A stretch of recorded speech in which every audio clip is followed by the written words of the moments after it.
Guillaume, bonjour Guillaume Desmurs, ça y est, tu viens pour recevoir ton nouveau livre, Le Il est beau. Crépuscule des Jeux, il vient d'arriver, tout beau, tout neuf. Est-ce que tu peux en parler 2 minutes? Parce que le Crépuscule des Jeux, comme ça a l'air un peu... Alors, Dis-moi, de quoi ça parle? c'est un bouquin important. C'est un bouquin important parce que le sujet des Jeux Olympiques 2030, ça va nous occuper les 5 prochaines années. Ça nous occupe déjà beaucoup dans l'actualité depuis 1 an et demi. Là, on vient d'apprendre que Martin Fourcade ne sera pas, a refusé d'être président du comité d'organisation. Donc ça va nous occuper, nous, territoires de montagne, et ça va nous poser plein de questions sur l'évolution de nos territoires de montagne. Donc il était important, et Charlie Buffet, mon éditeur, le sait aussi, hein, il a vraiment suivi ce bouquin. Il était important de s'intéresser, en tant que montagnard, à ce sujet des JO 2030. Ouais. D'abord, à comment c'est arrivé, et puis après aux conséquences. Enfin, Alors on s'intéresse dans la première partie, enfin, je m'intéresse dans la première partie à la chronologie de cette candidature qui est quand même très particulière, elle est extrêmement rapide, et surtout il n'y a aucun document officiel qui détaille cette candidature émanant par exemple de la région Rhône-Alpes ou de la région PACA ou de l'État français.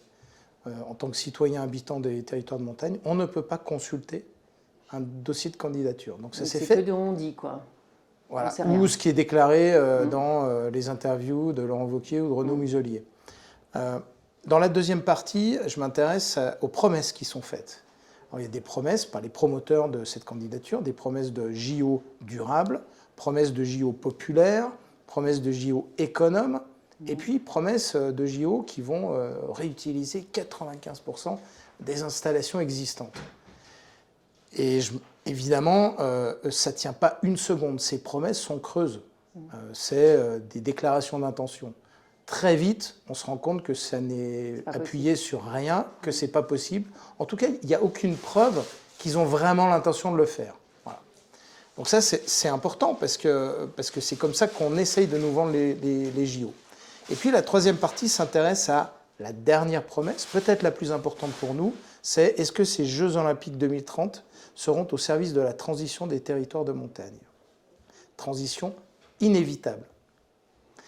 Et là, je passe un peu plus de temps à rappeler pourquoi, comment cette transition est importante pour nous, territoire de station de ski, et pourquoi les JO ne vont pas du tout répondre à ce besoin de transition. Au contraire, les Jeux Olympiques vont maintenir le modèle économique en place. Les Jeux Olympiques sont une espèce de totem d'immunité où pendant 5 ans, on ne touche rien, on continue comme avant, avec les vieilles recettes, à faire la même promotion, du même imaginaire, et à figer quelque part l'économie aussi dans ce même modèle de tourisme de sport d'hiver. Donc on va découvrir tout ça dans ton livre, c'est quand même une belle enquête. Mais dis-moi, tu aimes le ski et tu n'es pas contre les Jeux Olympiques, hein? Alors, merci de poser la question. Dès le début, je rappelle que ce n'est pas un livre contre les Jeux Olympiques. C'est un livre qui s'intéresse aux détails de cette candidature-là en particulier. Et c'est surtout un livre qui s'intéresse aux territoires de montagne et qu'est-ce que ça va avoir comme conséquence pour eux si les Jeux Olympiques ont lieu. Et puis, c'est un livre qui s'intéresse à toutes les thématiques en fait, qui sont regroupées dans les Jeux Olympiques. La démocratie, la mécanique démocratique, l'usage de l'argent public, parce qu'il s'agit de ça, il s'agit de milliards d'argent public.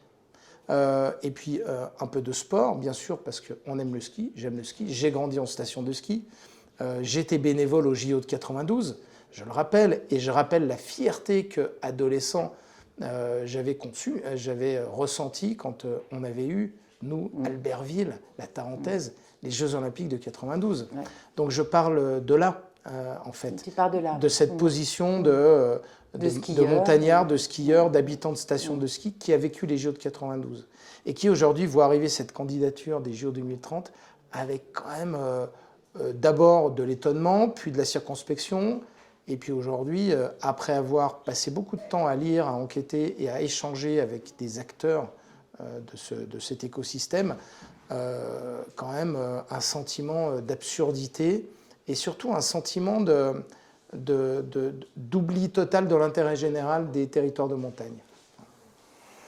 Eh ben, on invite tout le monde à lire ce livre pour se poser les bonnes questions. Merci. Merci.